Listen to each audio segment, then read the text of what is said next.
It's Tuesday, the 24th day in the month of December, and it's just one day before Christmas.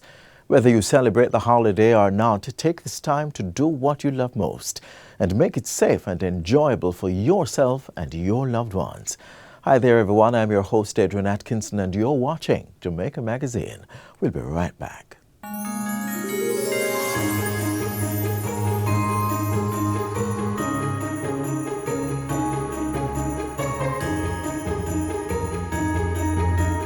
At Christmas, we're all in a celebratory mood. Sometimes we may drink more than we should. We are in a light-hearted mood. We lose our presence of mind. But that's dangerous. At Christmas, we should all be looking to see the new year. We should all be looking to be alive to see the new year. It is the time when we should be looking to slow down in everything that we're doing. It should be the time when we're looking to be with our friends and family and to enjoy life. So at Christmas, don't put out your life, don't put out your light by carelessness. Be cautious on our roads. I want to see you next year. Drive safe.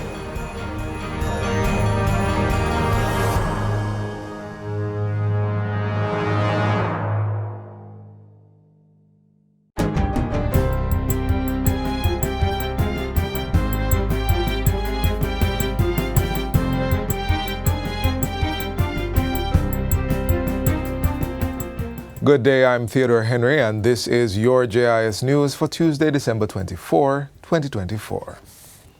The Sancta International Airport in Montego Bay has enhanced its immigration and customs processing with the installation of 2 new e-gates, among other digital solutions, in time for the busy holiday season. Deputy Prime Minister and Minister of National Security Dr. Horace Chang toured the airport on Saturday to observe the operation of the e-gates specifically designed for Jamaican travelers. Dr. Chang told journalists that the e-gates would allow travelers who complete their C5 immigration forms online to move swiftly through the arrival process. Everyone knows that we're in the winter season, which is a peak time for tourists coming in, and the mid-December to the end of December is when we have a huge number of Jamaicans coming as well. It impacts on the whole operation of the airport. So I had to see how the operational activities are proceeding for both immigration and customs, but in particular immigration. The airport has also established 100 checking points for incoming passengers, incorporating agents, kiosks, and e-gates. Dr. Chang said this digital transformation was part of the government's broader initiative to modernize Jamaica's administrative systems. He commended the team at the Passport Immigration and Citizenship Agency, PICA, for their efforts in ensuring the smooth operation of the system despite the challenges posed by the busy season. Approximately 2,000 residents in the Harmons Valley area of Manchester are set to benefit from a multi-million-dollar water project which will supply 60,000 gallons of the commodity daily. The initiative is a partnership among the Ministry of Agriculture, Fisheries and Mining, Jamalco, the Manchester Parish Development Committee, and other stakeholders. The Harmons Valley Water Project is valued at approximately $327.4 million, with an estimated completion date of mid-2026. It includes the installation of a solar-powered water pump, as well as the construction of a pump house and utility infrastructure. Jamalco is providing the well, which has already been developed. State Minister for Agriculture, Fisheries and Mining, Franklin Witter, provided the details during a recent community symposium held at the Tropics View Hotel in Mandeville. He says the project will provide a more reliable and energy-efficient water solution to residents in 7 communities that are impacted by bauxite mining. The State Minister is urging support for the undertaking from the residents and stakeholder entities such as Rural Water Supply Limited and the National Water Commission. The University Hospital of the West Indies, UHWI, has been gifted with an ultrasound machine for the fetal diagnosis and therapy unit. This will allow the hospital to provide advanced imaging to check on the health of babies and ensure greater accuracy in detecting, diagnosing and treating complications to improve antenatal care. The machine, valued at more than $96,000, was donated by the National Health Fund NHF earlier this month. Minister of Health and Wellness, Dr. Christopher Tufton, says it is an important addition to the maternal care being provided at the institution. This is a particularly important area, the whole issue of fertility and fetal diagnostic and therapy that is required to enhance the quality of both the experience of delivering, but also the youngsters that are delivered. Chief Executive Officer of the NHF, Everton Anderson, says the agency will continue to make investments to alleviate strains and reduce gaps in the healthcare system and provide coverage for illnesses. Today's event is a manifestation of how we improve access through our institutional benefits program. Each time we give a grant for the purchase of equipment, infrastructural development, or even research, we are improving access. The Jamaica Constabulary Force, JCF, is stepping up its crackdown on predial larceny with a notable increase in vehicle seizures. Agriculture Minister Floyd Green discloses that the JCF has seized 19 vehicles linked to agricultural theft since the start of the year, when compared to a total of 8 in 2023. According to Minister Green, the mobility of the predial larceny unit has been boosted to strengthen its operation during the Christmas season. We would have just gotten 30 motor vehicles from the Japanese government, and a number of them are earmarked for predial larceny prevention. Minister Green was addressing a recent press conference held at the ministry's headquarters in Hope Gardens. Head of the Predial Larceny Prevention Coordination Unit, Superintendent Oral Pasco, adds that as of November 2024, the JCF has arrested 86 individuals for predial larceny, surpassing last year's total of 78 arrests.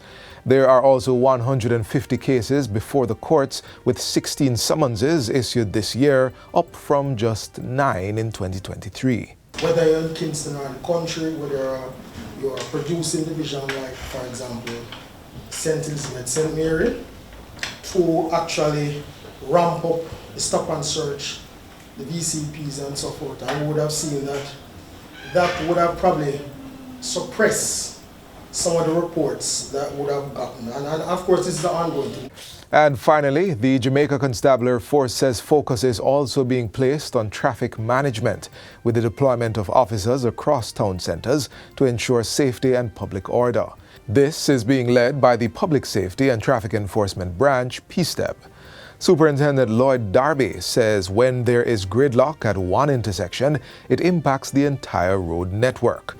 To help combat that, he says high-traffic red zones and moderately congested orange zones will be monitored more closely to address peak hour challenges and seasonal surges in road usage. So we place officers strategically at points, and they will see to it that the intersection is not blocked and that the traffic proceeds. Even if it proceeds slowly, with time, it will run off. Superintendent Darby is advising motorists that the JCF will not be lenient in its enforcement of the law as it manages the high traffic areas. Enforcement through the issuing of tickets, especially, is a deterrent. It is what we want people to see that we are doing so that they don't do the same thing. And that's it for JIS News Today. I'm Theodore Henry. Thanks for watching.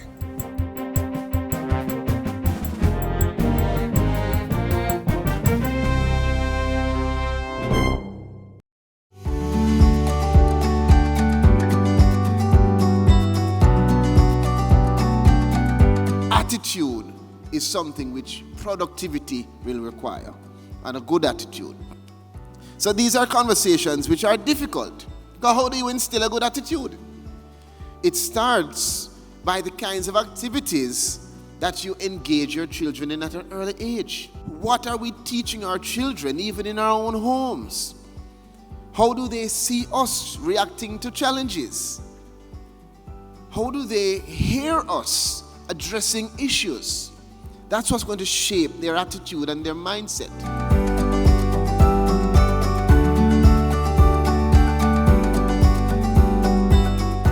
As we enjoy the festivities of the season, let's not forget those who may be less fortunate or in need of support. If you know someone who could use help, find or recommend ways for them to get assistance. Let us now look at how this adjustment to blindness officer is making a difference in the lives of the blind community.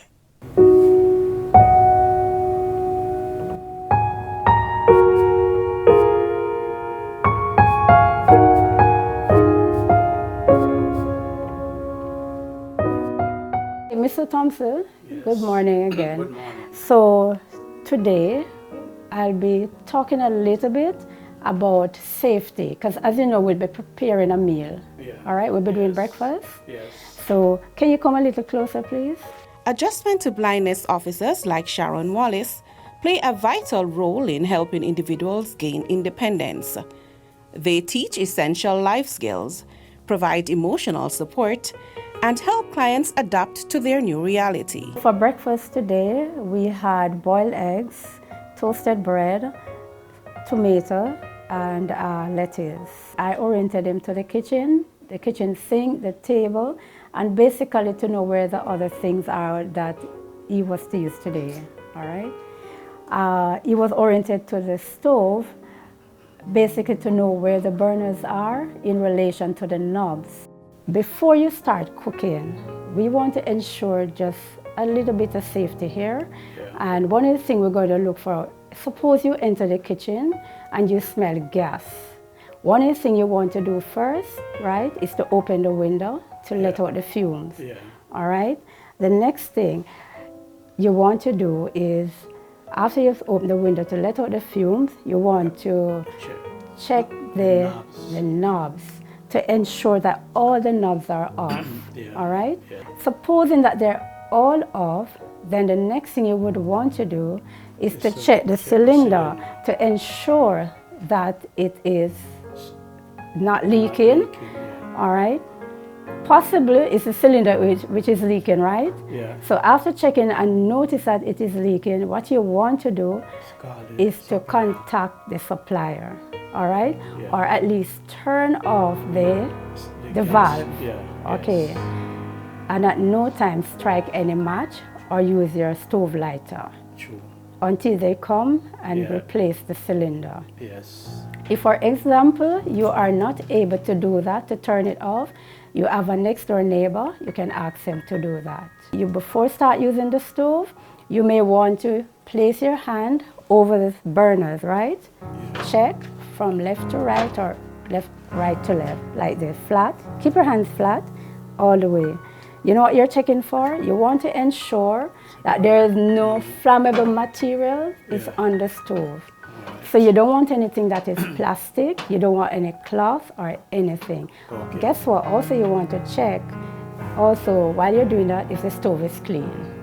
Before we preparation for the egg, what we did was to catch water into the pot. And we identified in terms of cups, how many cups could cover those eggs. So you want to ensure that the eggs are covered, right? We boiled 2 eggs. And Mr. Thompson used Alexa to, basically set a timer with Alexa by speaking, using his voice to speak to Alexa. Okay, Mr. Yes. Thompson, so we are ready to place the pot over the burner. Well, let's go. Yeah. All right, so don't lean it. So let's get to the first burner here.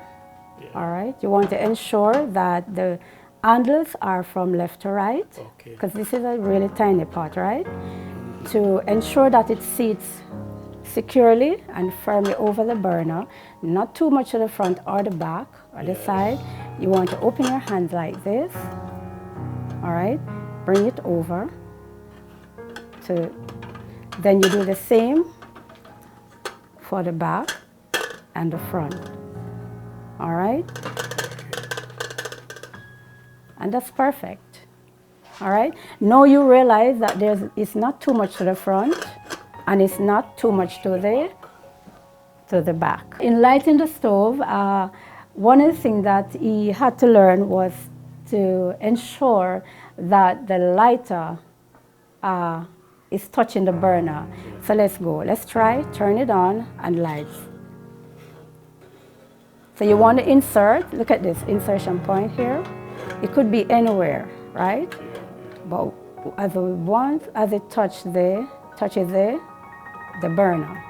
All right, let's go. Turn and light. 5 seconds. If you don't get it, turn it off and start again. Let's go. You're going to touch the burner, right? Touch it. Good. All right. Okay. So now we're going to wait for the egg to boil. So I'm going to set the timer for the eggs. All right, so you're going to set the timer. Let's go. Alexa, set alarm for 6 minutes. Good morning, Eric. 6-minute alarm set for 11:33 a.m. The egg was removed from the stove into a pot with cold water and allowed to cool a little bit. What we did was to remove it and use a technique called roll, tap and roll.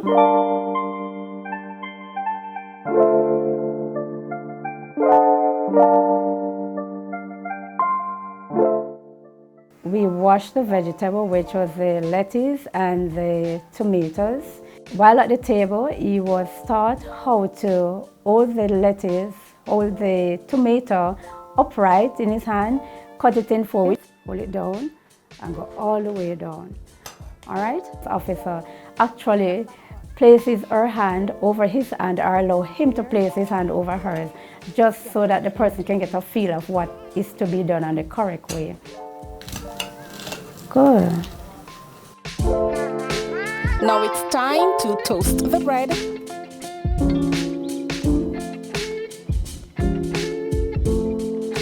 Dice the eggs.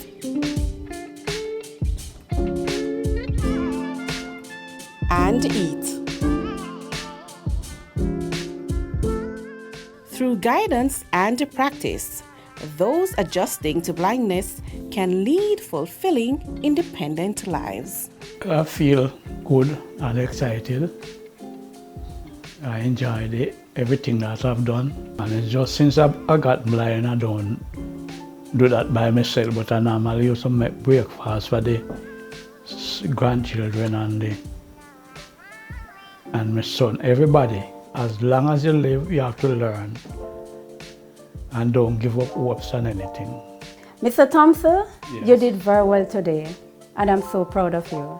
Okay, thanks. You're welcome. Okay, so just so you know, persons who are blind or vision impaired, it's not the end of the world.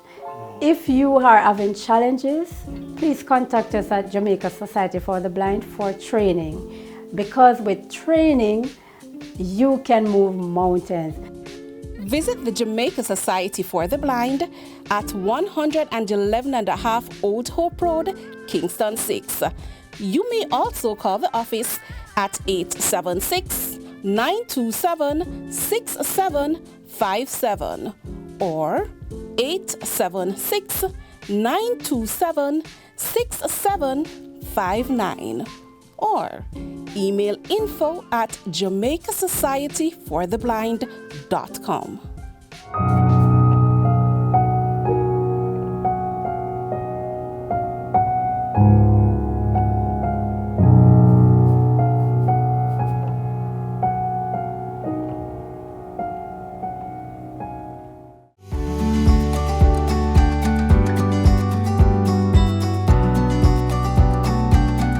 Attitude is something which productivity will require, and a good attitude. So these are conversations which are difficult. Because how do you instill a good attitude? It starts by the kinds of activities that you engage your children in at an early age. What are we teaching our children even in our own homes? How do they see us reacting to challenges? How do they hear us addressing issues? That's what's going to shape their attitude and their mindset.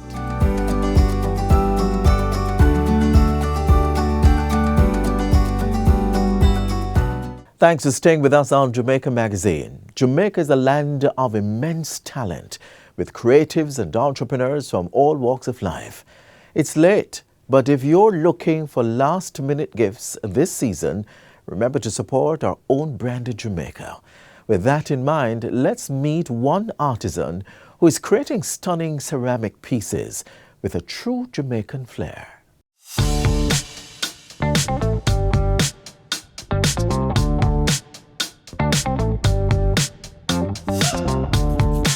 It's funny, one day Miss Carol Rose Brown had called me and asked me if I'd be interested in having a shop on the Falmouth Pier.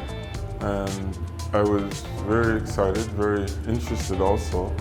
You know, the journey where the Art Center is coming from, this is actually a game changer for the center in the sense of the oomph that we need to move forward. These local made products that you see here in the shop here are all handmade, authentic by artisans from the community. This is a great opportunity that TEF has having showcasing Jamaican artisans and also the Jamaican authentic art products. You know, our craft products are very unique and, you know, it's different. Tourists react to our products that it brings a sense of, you know, awareness to our culture, the look of our culture. I have to, you know, give hats off to the team and everybody around the team that has played a significant part in making this whole venture happen. It's long overdue. Our islands, our shores are overflowing with, you know, products from all over the world except, you know, Jamaica. There's very few Jamaican products in our craft stores throughout the tourist sector on the North Coast, from Negril to Ochi.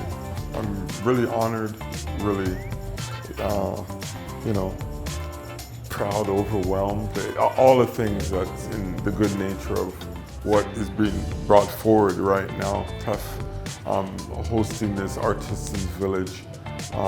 It's going to bring a great awareness to the artisans themselves, to Falmouth, Trelawney. We need a sense of, you know, moving forward. We want to know that we're going to achieve. We're not just going to start something and not come to the climax of it. And this is a great climax for Jamaica, for the locals, the artisans, even the locals. When I say the locals, I mean the locals have a chance to see Jamaican, authentic Jamaican products. It's a super, super significant thing to be bringing something from not just a country, but from a community that's world renowned.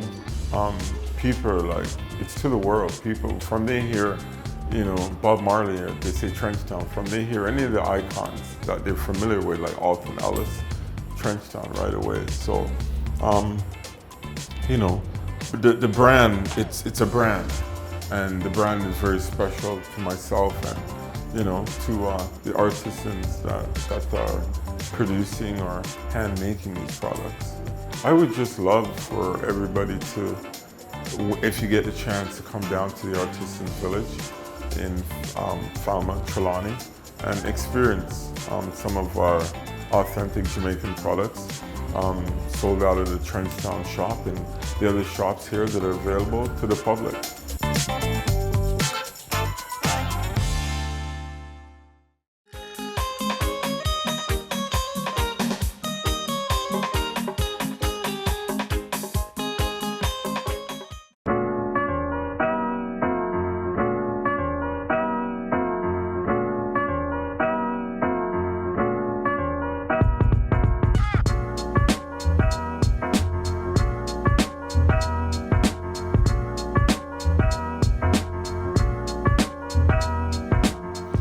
Honor for me to welcome you to the 2024 Corporate Governance Awards.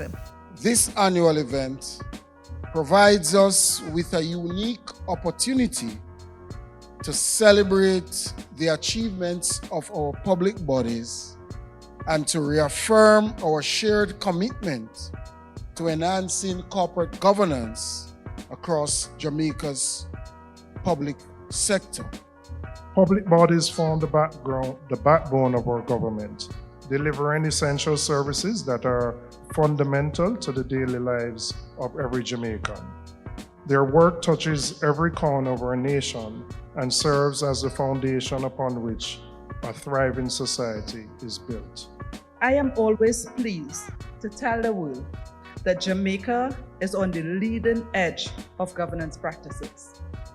We see the same quality of dedication that you give in your sport and your music to the quality of dedication that you have brought to your governance practices and the way it is evolving here. The CGI has been a steadfast champion of good corporate governance for over 130 years. The Jamaica branch has proudly supported this cause for more than 70 years. And in that time, governance and the professionals delivering it have evolved to meet the changing demands of society while staying true to our core values. To all the public bodies present today, and especially to those who will be awarded, congratulations on making the right steps. In government, in business, in communities, governance is not someone else's responsibility. It is a collective commitment.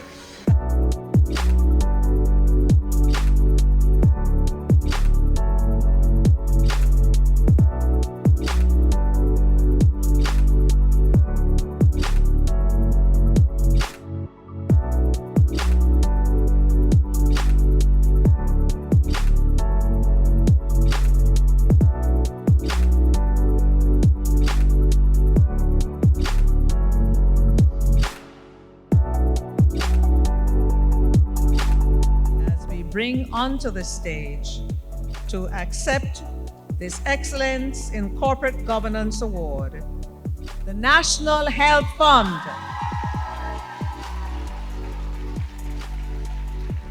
We are here tonight very happy and proud of the team for taking home another first Corporate Governance Award.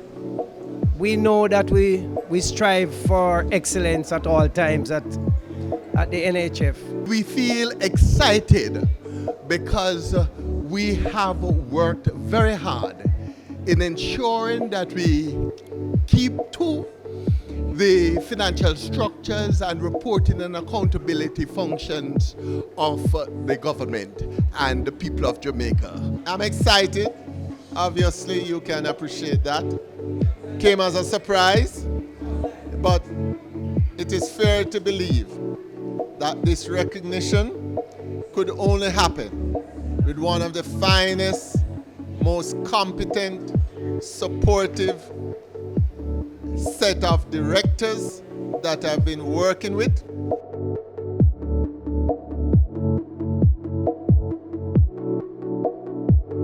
We have just culminated the process of finding the best public body in corporate governance. We just had the Corporate Governance Awards 2024 and it was a success.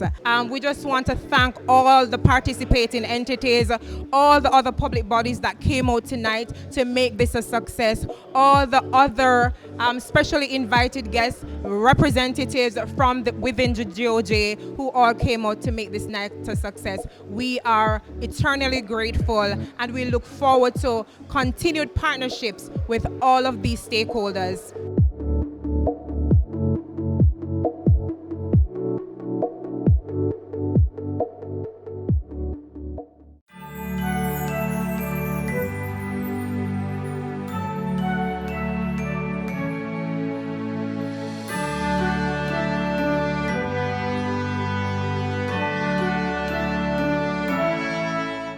And that's it for today's edition of Jamaica Magazine. Remember to show some love on Christmas Day. Stay safe on our roads, and if you drink, don't drive.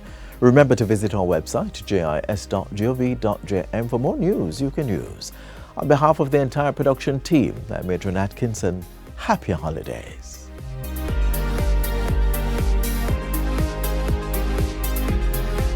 This has been a production of the Jamaica Information Service, the voice of Jamaica.